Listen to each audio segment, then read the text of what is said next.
Hi friends, இன்றைக்கி நம்ம ஒரு பிரேக்ஃபாஸ்ட் ரெசிபி தான் பார்க்க போகிறோம். நூடுல்ஸ் வீட் மோமோஸ். இந்த ரெசிபிக்கு என்னென்ன பொருட்கள் வேணுங்கிறத பார்த்துடலாம். கோதுமை மாவு நான் பிசைஞ்சு வச்சுருக்கேன். வீட்டில் எத்தனை பேர் இருக்காங்களோ அதுக்கேற்ற மாதிரி மாவு எடுத்து சப்பாத்திக்கு எப்படி பிசைவீங்களோ அது மாதிரி பிசைஞ்சு வச்சுக்கோங்க. நூடுல்ஸ் நான் வேக வச்சு எடுத்து வச்சுருக்கேன். எண்ணெய் ஊற்றி இந்த மாதிரி பீஸாக கட் பண்ணி வச்சுக்கோங்க. மோமோஸ்க்கு உள்ளர வைக்க வேண்டிய ஸ்டஃபிங்ஸுக்கு வெஜிடபிள்ஸ் கட் பண்ணி வச்சுருக்கேன். கொஞ்சமாக கேரட், முட்டைக்கோஸ், உருளைக்கிழங்கு எந்த அளவுக்கு பொடியாக கட் பண்ண முடியுமோ அந்த அளவுக்கு கட் பண்ணி வச்சுக்கோங்க.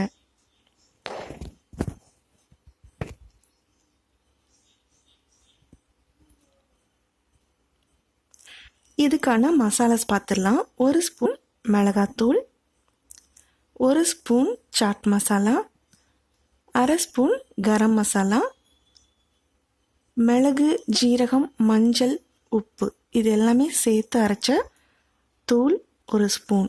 இப்போ எப்படி பண்ணலான்னு பார்க்கலாம். கட் பண்ணி வச்சுருக்க வெஜிடபிள்ஸ் எல்லாத்தையுமே நம்ம வேக வச்சு எடுத்துக்கலாம். இது கூடவே கொஞ்சம் மஞ்சத்தூள், கொஞ்சம் உப்பு சேர்த்து வேக வச்சுக்கலாம். மோமோஸில் உள்ளே வைக்க வேண்டிய ஸ்டஃபிங்ஸ் எல்லாத்தையுமே நம்ம ஒரு டைம் வேக வச்சு ரெடி பண்ணிட்டோம்னா ஆவியில் வச்சு எடுக்கிறதுக்கு ரொம்ப நேரம் ஆகாது. ஈஸியாக நம்ம குக் பண்ணிடலாம். இந்த மாதிரி வீட்டில் இருக்கிற டைமில் ஹெல்த்தியான ஃபுட் எதுவோ அது மாதிரி சூஸ் பண்ணி சாப்பிடுங்க. அப்போ தான் நம்ம ஹெல்த்துக்கு ரொம்பவே நல்லது.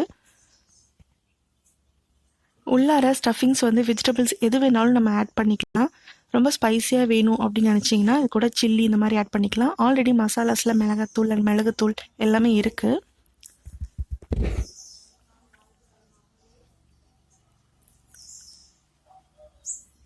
இப்போ இது வேகட்டும். வெஜிடபிள்ஸ் எல்லாமே வெந்துட்டுருக்க டைமில் பிசைஞ்சு வச்சுருந்த மாவு எடுத்து நம்ம பால்ஸ் ரெடி பண்ணிக்கலாம். ஒரு டைம் எடுத்து சப்பாத்தி கட்டையில் இந்த மாதிரி வச்சு நல்லா தேய்ச்சி விட்டுட்டு அதுக்கப்புறமா பால்ஸ் ரெடி பண்ணிக்கோங்க.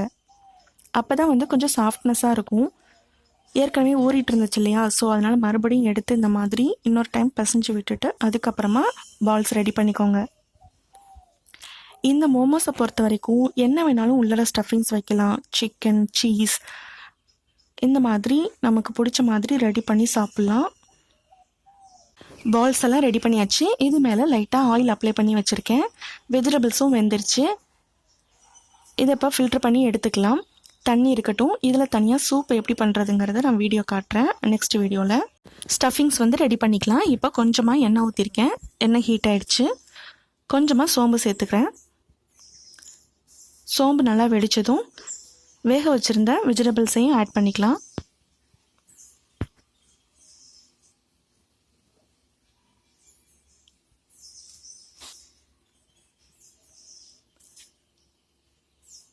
லைட்டாக அந்த எண்ணெயில் ஃப்ரை பண்ணிக்கலாம்.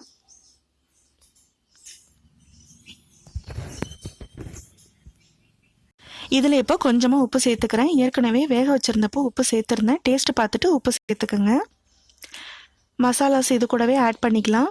மிளகாத்தூள் அண்ட் மிளகுத்தூள் இது ரெண்டுத்துலேயுமே அளவு நீங்கள் பார்த்து போட்டுக்கோங்க. உங்களுக்கு காரம் வேணும்னு நினச்சிங்கன்னா ஈக்குவலாக போட்டுக்கோங்க. காரம் விரும்பாதவங்க அளவு குறைச்சிக்கோங்க. இல்லைனா ரெண்டுத்தில் ஏதோ ஒன்று ஸ்கிப் பண்ணிக்கோங்க.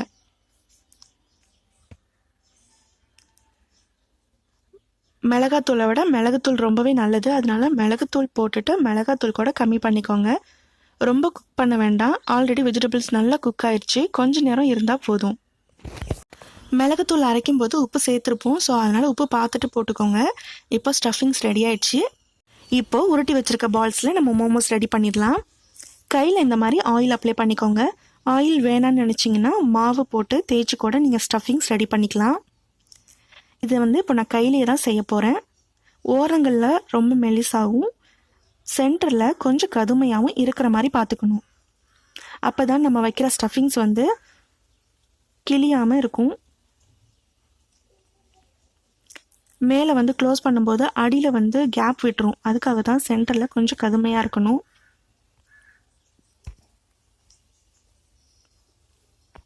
உள்ளார வைக்கிற ஸ்டஃபிங்ஸ் கொஞ்சமாக வச்சுக்கோங்க. அப்போ தான் க்ளோஸ் பண்ணுறதுக்கும் ஈஸியாக இருக்கும். நிறையா வச்சுட்டாலும் கஷ்டம். வெஜிடபிள்ஸ் இப்போ கொஞ்சம் வச்சுருக்கேன்.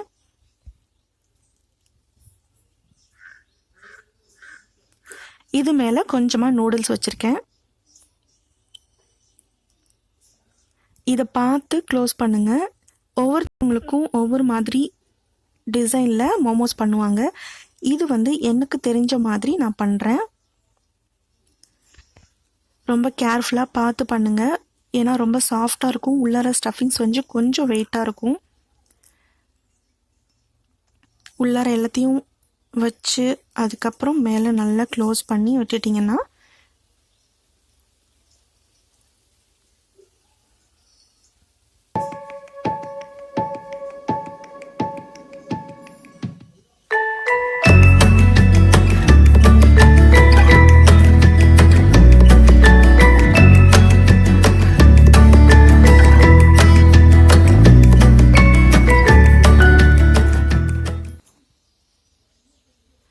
மோமோஸ் ரெடி பண்ணியாச்சு. இந்த மாதிரி ஷேப்பில் தான் நான் எல்லாத்தையுமே இப்போ ரெடி பண்ண போகிறேன். இப்போ எல்லாத்தையும் ரெடி பண்ணிவிட்டு காட்டுறேன்.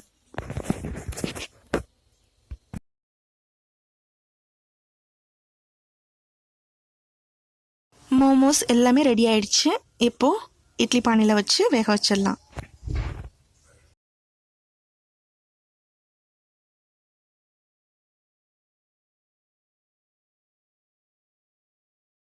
மோமோஸ் எல்லாமே வெந்துச்சான்னு பார்க்கலாம். ரொம்ப சூப்பராகவே வெந்திருக்கு. பார்த்திங்கன்னா தெரியும், அந்த கலர் சேஞ்சஸ் தெரியும்.